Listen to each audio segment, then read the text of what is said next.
Olá, eu sou a Carla Benevides e esse é o programa Argumento. O Senado aprovou um projeto de lei que autoriza o governo brasileiro a decretar licença compulsória temporária de patentes de vacinas e medicamentos para o enfrentamento da Covid-19. O texto é de autoria do senador Paulo Paim, mas o projeto aprovado é o substitutivo do relator, senador Nelsinho Trade, que é com quem eu vou conversar agora. Senador, muito obrigada pela sua participação aqui conosco. Primeiro, eu queria que o senhor esclarecesse, esse projeto quebra ou não quebra patente? Carla, meus cumprimentos a você, a todos os telespectadores, internautas, dizer que esse projeto ele é de autoria dos senadores Paulo Paim, Cátia Abreu, Esperidião Amin e Otto Alencar. E nós conseguimos compilar num projeto que foi alterado da forma original, o chamado substitutivo.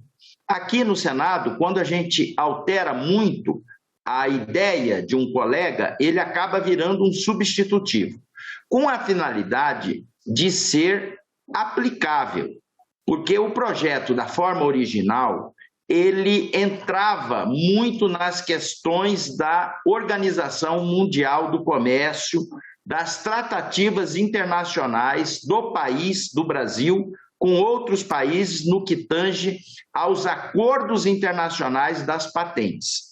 Então, esse projeto ele entra na Lei de Propriedade Industrial, de Propriedade Intelectual, não quebra patentes. E ele ficou conhecido por projeto que quebra as patentes, porque aqui na casa tem isso. Quando uma lei é originária e ela pega o nome, por mais que você tenta, você não consegue tirar a ementa daquilo que foi pré-estabelecido. Mas o importante é o conteúdo e o que está ali escrito, que possibilita, Carla, ao governo chamar para uma mesa de pactuação aqueles detentores de propriedade intelectual, de medicamentos, de vacinas que interessam ao Brasil no combate à pandemia e que o Brasil dê conta de replicar aqui. Porque também não adianta você pegar uma propriedade intelectual, entrar numa propriedade industrial, se você aqui no Brasil vai ficar olhando para ela e não vai conseguir replicar. Então, essa lei dá essa discricionalidade ao Poder Executivo, dele poder organizar, regulamentar toda essa lei que foi aprovada. E quais seriam esses laboratórios que poderiam ter essas patentes quebradas? Eles são daqui do Brasil, de fora do Brasil? Quais seriam essas possibilidades? Muito boa pergunta. Quem vai responder isso para você, para mim, para toda a sociedade brasileira, é o órgão executor do governo federal, no caso, o Ministério da Saúde. Porque qual foi a nossa avaliação ao se deparar com essa questão? Infelizmente, é uma projeção que eu gostaria de passar como médico.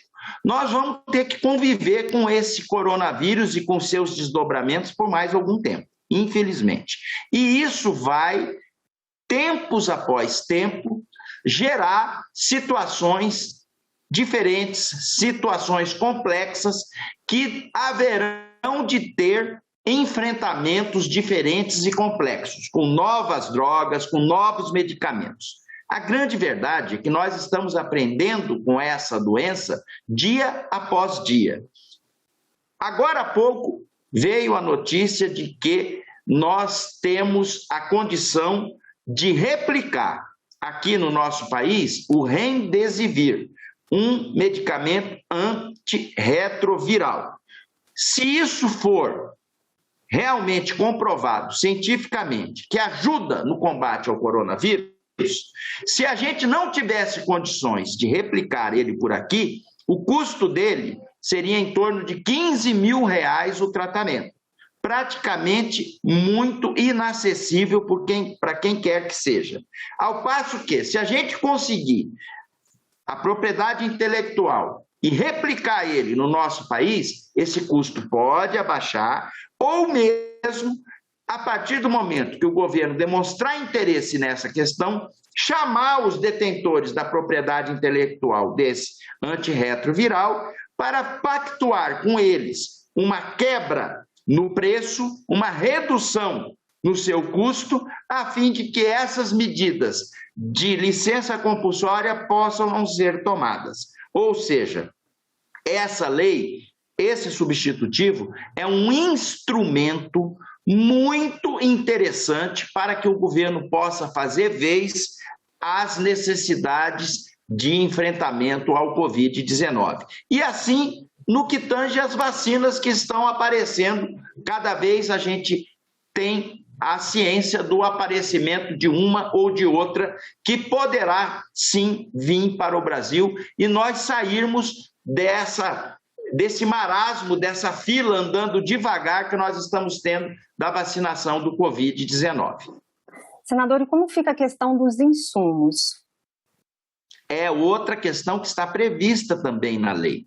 Nós temos observado em cada estado, em cada cidade grande, a falta de insumos, principalmente no chamado kit intubação.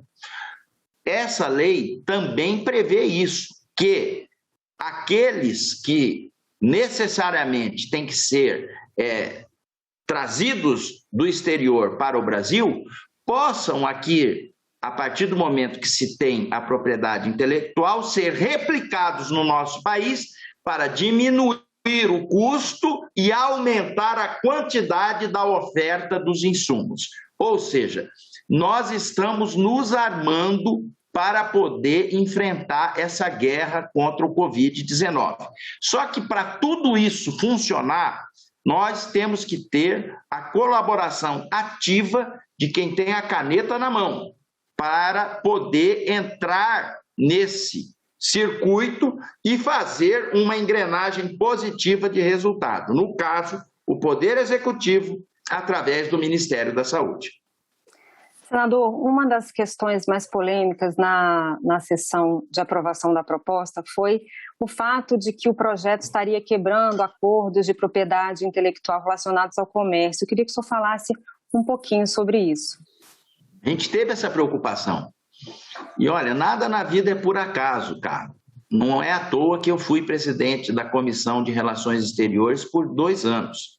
Eu jamais ia permitir uma situação como essa. Eu sei o que significa um acordo, uma tratativa internacional feita no âmbito da Organização Mundial da Saúde. Por mais que técnicos do Ministério das Relações Exteriores tenham afirmado que o projeto quebra esses acordos internacionais, eu digo aqui com todas as letras, leiam o substitutivo, porque ele passa ao largo dessa situação, ele respeita os acordos internacionais e promove o que a Alemanha já fez, o que o Canadá já fez, o que Israel já fez, o que o Equador aqui na América já está fazendo, o que a Coreia do Sul já está fazendo.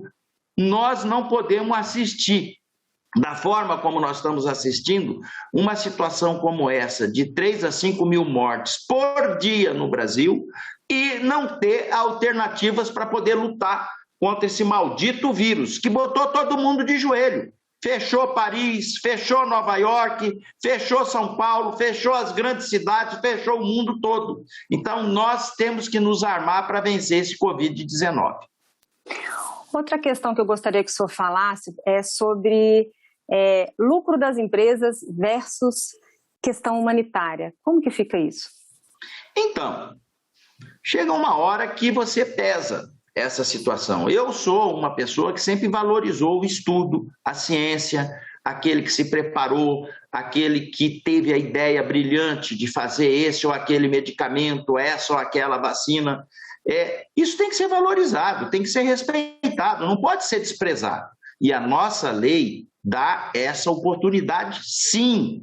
Ela não entra para dentro de uma empresa, de uma indústria ou de alguém que produz vacina e arranca tudo de lá na marra. Nada disso. A gente coloca a oportunidade de se sentar numa mesa e, numa negociação republicana, fazer com que todos possam entender a situação que nós estamos vivendo, a situação que outros países pobres em desenvolvimento estão vivendo, em comparação com o que a gente tem observado nos países ricos.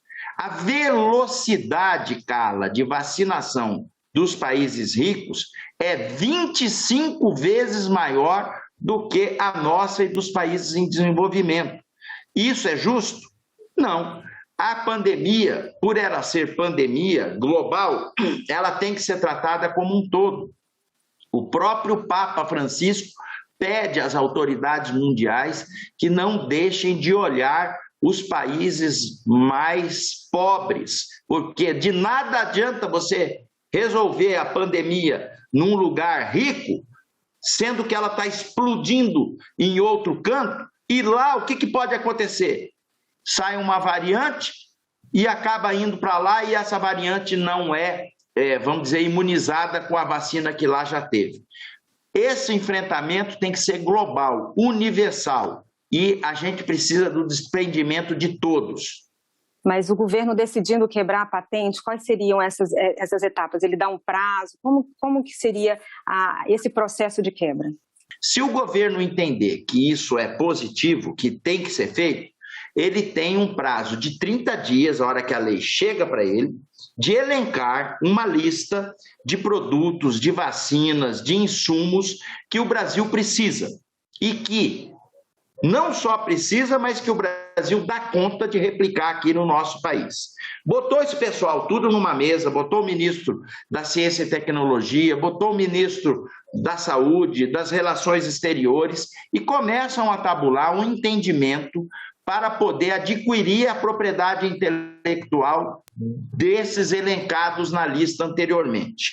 A partir do instante que isso corre, que isso avança, o detentor da propriedade intelectual pode muito bem colocar na mesa o seguinte: olha, o preço do nosso produto, ele pode ser barateado em 40% a 60% se vocês não interferirem na licença compulsória. Vocês topam? Ou seja, com certeza essa lei vai dar um instrumento para que barateie os custos e para que os países como o nosso, que estamos capengando nessa situação, possa ter um instrumento com mais agilidade e mais quantidade para o enfrentamento do Covid-19. E digo mais para você, essa lei aqui, ela vai romper os horizontes do Oceano Atlântico e das nossas fronteiras. Países em desenvolvimento estão de olho nessa questão para poder se apropriar dessa ideia e a gente compartilha com todo o mérito para que eles também possam ter esses acessos. Tá certo, senador. Muito obrigada pelas suas explicações e obrigada a você também que nos assistiu. Esse programa já está disponível no nosso site senado.leg.br/TV.